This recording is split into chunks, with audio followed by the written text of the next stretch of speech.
Once we are familiar with the new modern interface of Altium Designer 18, we can now move on to creating and defining a project through the familiar File, New, Project menu. Then, when we have the project created and defined, we can now move on to capturing the design in the schematic environment. In this section, we will see how we can define the document options, place and download components from the content vault, while making use of the Properties panel throughout the process.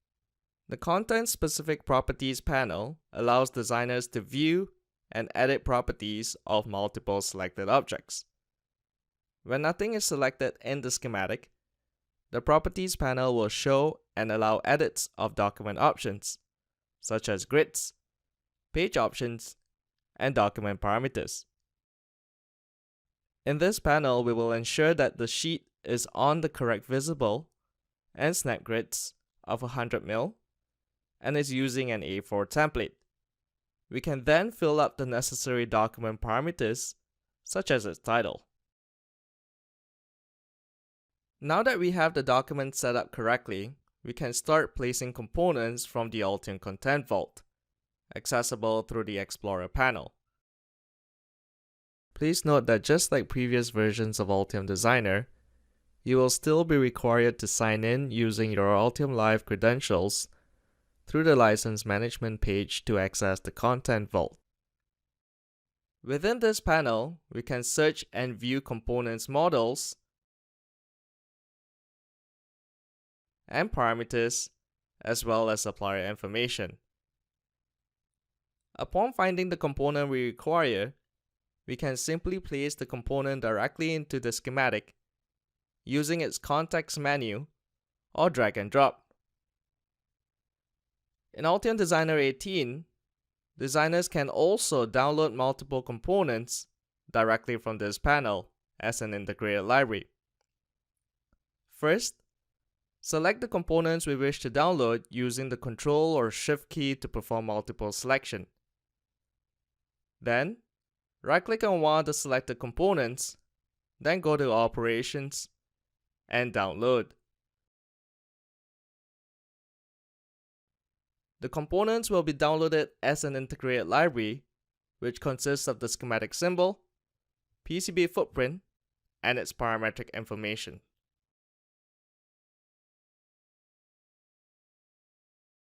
We will now look at the example SL1 project where we would like to make edits to its design. First, we would like to ensure that the ports and net labels within the sheet has a standardized formatting. To facilitate our selection, we can make use of the pre-selection filter, which can be accessed through either the Properties panel when nothing is selected, or through the active bar. Once we have applied a pre-selection filter for ports and net labels, we can then select the objects of interest using standard selection techniques such as the selection rectangle, shift and click, or other commands accessible from the select menu. We will then notice that only ports and net labels will be selected, despite other objects within the selection area because of our pre-selection filter. We can then make changes to these objects, such as changing the font color and emphasis. The Properties panel now shows properties common to all objects selected. However, we might want to show and modify selected objects of a certain kind only. This is when we would make use of the post-selection filter, accessible from the drop-down beside the filter icon in this panel. By setting it to filter for ports only, we will only show properties for the selected ports in this panel. We can then modify the port border color and fill. If we have objects selected in multiple sheets, we can modify the properties of either selected objects from only the current document or from all documents in the same project. This is controlled through the two buttons on the top right corner of the Properties panel. For example, we will open another schematic document in this project. We will then ensure that its pre-selection filter is set to filter for net labels and ports. Using the Select All in the selection menu, we will select all net labels and ports on this sheet.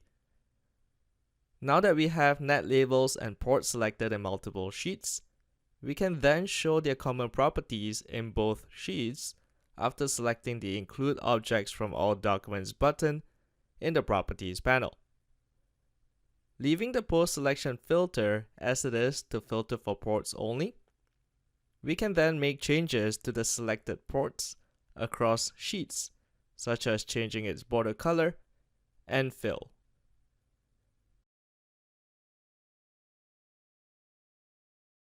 Notice that the Projects panel now includes icons to allow designers to save, compile, and access project options. It also includes project-level list of components and nets, which we can use for navigation through double-clicking. Please note that this list will only appear once the project has been compiled. The newly added search field within this panel allows for designers to search for an object within the list, such as documents, components, and nets.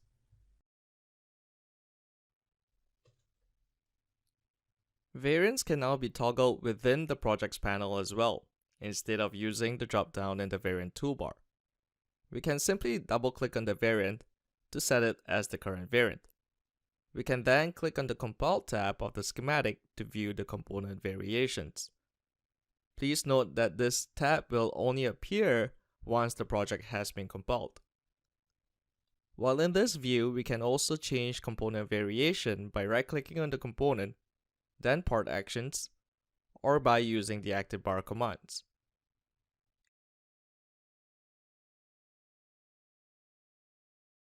In the PCB environment, the component bodies will appear or disappear to indicate whether the component is fitted or not fitted for that current variant. In this module, we looked at the improvements which Altium Designer 18 brings in schematic capture and project navigation. In the next section, we will perform a design transfer to the PCB document and start laying out the board.